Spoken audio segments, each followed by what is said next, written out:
Well, hello Cambly learners. It's me again, Cambly tutor Yuri. And today I'll be introducing you to some important rules to know for your upcoming IELTS test. Rules that you should ensure you follow for the best possible results in your test. Rule number 1. Have all your required documents ready in advance. When you take an IELTS test, you need to bring along some personal documentation. And if you arrive without this documentation, well, that could mean you're unable to take your test.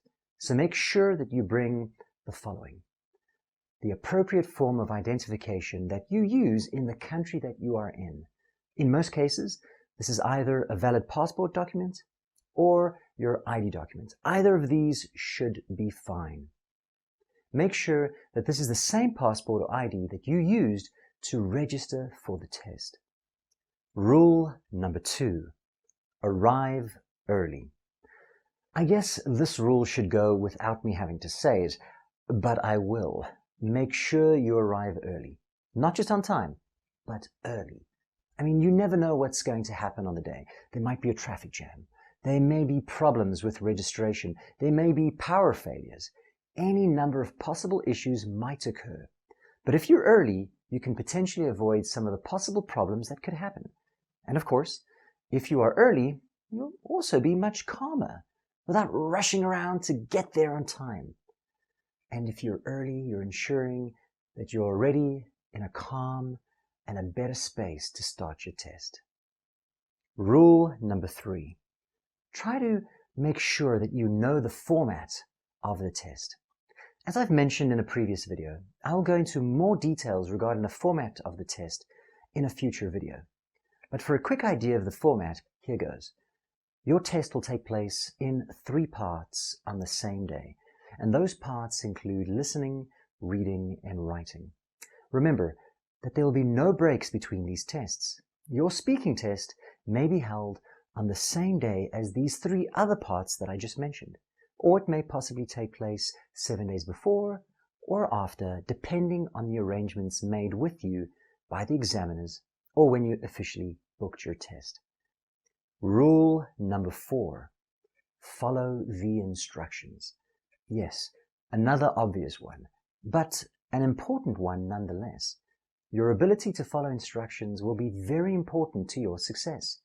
You might receive instructions when you register for the test, or you might receive instructions from the date starting when you register to when you write the test. These instructions might come via your email. Maybe you'll get instructions given to you by the examiners on the day of your test. So make sure you follow the instructions given. So here's an example of what might happen if you do not follow instructions or if you do not follow the rules. Let's say, for example, you forget your ID or your passport. Well, there you go. Your test is over before it even began. Let's say you don't follow the instructions given by your examiner. Well, this might result in a lower score, which might be the reason you need to take the test again. So follow the instructions. And if you are unsure, don't be afraid to just ask whoever you need to ask to repeat the instructions for you. So make sure you know exactly what's being asked of you. Rule number 5. Practice general English and IELTS specific practice. Practicing for specific things you may need to know for your IELTS test is good, and it will prepare you for things that might occur in the test, for things you may be asked in the test. But this doesn't mean you should neglect your general English practice. So what do I mean by general English practice? Well, first, identify aspects of your English that need work. I clearly need to work on my pronunciation. Aspects of your English that you maybe are a little bit weak in. Try to identify what these parts are. Perhaps it's your grammar. Maybe it's your speaking or your reading or your writing. Whatever aspects of your English that needs work, also make sure that you spend some time working on these things, improving these aspects of your overall general English. So in essence, what I'm saying is split up your IELTS practice between IELTS specific preparation and other general English practice. Let's take another example. If you practice English for 2 hours every day, then consider breaking it up into 3 parts.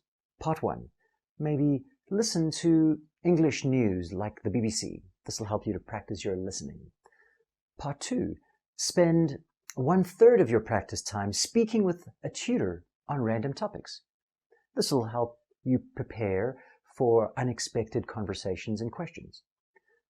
Now, don't just focus on one thing. Remember, vary your English practice.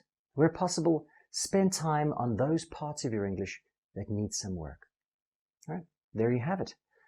Some rules I think you should ensure you follow to ensure greater success in your IELTS exam. And for those of you who are unfamiliar with Cambly, well, Cambly gives you instant access to friendly native English speakers like me. And you can take English lessons anytime, anywhere, right from your phone or your computer. So schedule your next lesson with me or any of our amazing tutors using the link down below. That's it for me. Thank you so much for watching. Until next time,